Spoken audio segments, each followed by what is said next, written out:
Evangelho de Jesus segundo escreveu Lucas, capítulo 11, versículo de número 5. Quero pregar hoje sobre 3 segredos de um valente. Capítulo 11, versículo 5, que diz assim: disse-lhe também: terá um amigo, e se for procurá-lo à meia-noite, lhe disser: amigo, empresta-me 3 pães, pois que um amigo meu chegou à minha casa, vindo de caminho, e não tenho que apresentar-lhe. Se ele respondendo de dentro disser: não me importunes, já está a porta fechada, e os meus filhos estão comigo na cama, não posso levantar-me para vos dar. Digo-vos que, ainda que se não se levantar a dar-lhes pão, por ser seu amigo, levantar-se-á todavia por causa da sua importunação, e lhe dará tudo o que houver necessário. E eu vos digo a vós: pedi, dá-se-vos-á; buscai e acharei; batei e abre-se-vos-á. Porque qualquer que pede, recebe; e quem busca, acha; e quem bate, abre-se-lhe a porta. Podem sentar. Glória a Deus. Senhoras e senhores, muito obrigado. O capítulo de número 11, versículo de número 5, o evangelista, ou médico, como é conhecido, o Dr. Lucas, ele aborda mais uma parábola acerca do Senhor, falando sobre necessidade a serem suprida. Eu tematizei o texto porque eu quero falar sobre 3 segredos do valente.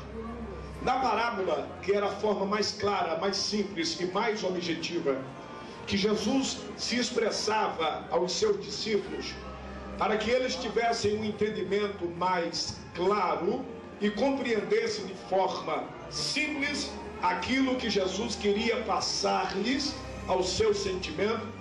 Então Jesus conta acerca da oração. Ora, mas antes que eles entendam os propósitos da oração, Jesus diz assim: tinha 3 personagens, 2 eram amigos e um era um amigo secundário. Um foi deitar-se e já era tarde, colocou seus filhos para dormir. Esta casa era dividida em 3 partes. Do cômodo do pai, da mãe, aos 2 ou aos 3 filhos, havia uma repartição apenas de 2,10 metros, 3,20 metros a 4,60 metros. Algumas casas na época eram projetadas com algumas divisórias chamadas prateleira. As prateleiras não eram feitas de madeira, eram feitas de bambus. Então o pai dormia na parte superior e os filhos na parte inferior. A escada era um pouco prejudicada, pois, dado a região ser montanhosa ou rochosa, as escadas laterais eram cavadas em barrancos que naqueles dias tinham que trilhaçar cordas, enrolá-las nos bambus para que subisse. Ao subir até a terceira repartição, era um barulho gigantesco. Quem estava dormindo se acordava. Ao descer era pior ainda, porque quem dormia na parte inferior e quem estava na parte superior, por alguns momentos, se não tivesse cuidado ou vigiado, ele pisava no corpo de alguém. Então esse homem era um homem simples, humilde, considerado por muitos na época um homem comum, pobre. Ele tinha um amigo. O seu amigo, por questão, recebeu a visita de outro amigo que veio de viagem, e ao chegar tarde na sua casa, isto era na segunda vigília, não tinha se alimentado. Então ele automaticamente, como cidadão de bem, e como todo homem depende e precisa de um amigo, quem não cria amigo não cria favor, quem não cria amigo não cria defensor, quem não faz amigo não faz acalento, Quem não cria amigo não tem lenço para enxugar lágrima. Quem não tem amigo não tem braços para batalha. Quem não tem amigo não tem voz de consolo na angústia. Todo ser humano precisa ser formado por uma amizade. A amizade é a única ponte que leva o homem a Deus, a lei, a graça, a Cristo e ao Espírito Santo. É a amizade. O homem sempre vai depender da sombra de outro homem. Acima de Deus, na terra, abaixo de Deus está o homem. E o homem foi formado para ser auxílio de outro homem. Então a amizade vale muito. Este amigo tinha uma grande amizade. Meia-noite, hora proibida, ninguém pode andar mais em Jerusalém. Mas a amizade fala muito. Então ele bate na porta. Os filhos dormiriam a partir das 7 horas da noite para acordar na quarta vigília, como de costume em Israel, que seria às 4 horas da manhã, e junto com a família oferecer holocausto e orar ao Senhor e agradecer a Deus pela noite, pelo dia e pelo trabalho que viria. Então bate-se na porta, já é tarde. O amigo de dentro da casa pergunta: o que tens e o que queres? Ele disse: eu recebi uma visita e eu preciso de 3 pães. Então era uma visita de 3 pessoas a 6. Como um homem não comia um pão inteiro, mas era necessário que repartisse 2, eram 6 que batiam a porta. Ele disse: eu não vou te atender, não porque não tenho condições de te atender, pois é tarde. Meus filhos, a minha esposa, já estão dormindo deitados. E ele estava dizendo: se eu descer da parte superior, vou fazer um barulho enorme. Meus filhos vão acordar, minha esposa há de se acordar, e vai ficar um clima tenso aqui dentro de casa. Jesus disse assim: se este não atender por causa da amizade, então ele vai usar uma segunda brecha. Ele vai te atender por causa da tua importunação, pois ele tem a família que está dormindo e não quer acordar. Importunação. A palavra importunação ela é dividida em derivado de 3. Primeiro, importunar significa resistência. Segundo, importunar significa persistência. Terceiro, importunar significa insistência. As 3 palavras conjugadas, ela dá o mesmo som, mas o barulho das suas notas se derivam em opções diferentes. Primeiro, o que é resistência? Resistência é força adquirida ao longo de um tempo, dado a trabalho ou ao sofrimento, pela qual você tem um alvo a atingir e de hipótese alguma vai desistir dos projetos e dos sonhos que Deus colocou no seu coração. O capítulo 6 do livro de Josué é a maior prova cabal de resistência. A palavra resistência não está fora da Bíblia, não. A palavra resistência está no Novo Testamento, utilizada pelo apóstolo São Pedro. Resistir ao diabo e ele fugirá de vós. Entenda, o que é resistência? Resistência é uma força firme, adquirida, maciça, pela qual seu corpo se torna apto e aprovado para enfrentar do calor ao frio, do vento à tempestade, do pó ao sono, da fome à sede, da sede à calúnia, da pedra ao espinho, do espinho à morte. Isso quer dizer resistência. Se você não estiver preparado para a circunstância adversa que surgirá na sua vida antes que uma grande vitória venha pairar na tua vida e na tua casa, você não estará apto para o grande ministério de Deus prometido a você. Deus não vai no embalo como eu e você, do oba-oba, do ola-ola, do onda-onda, não.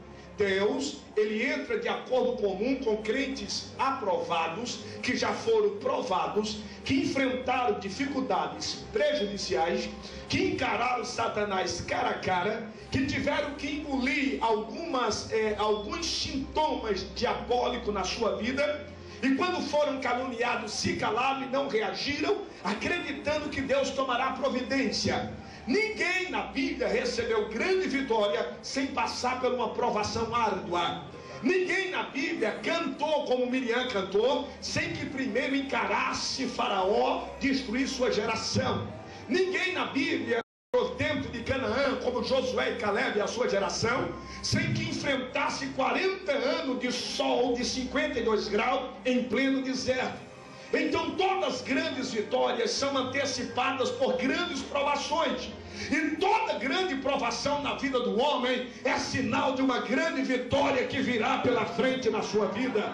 Se você crê, levante a sua mão e manda um glória gostoso para Jesus.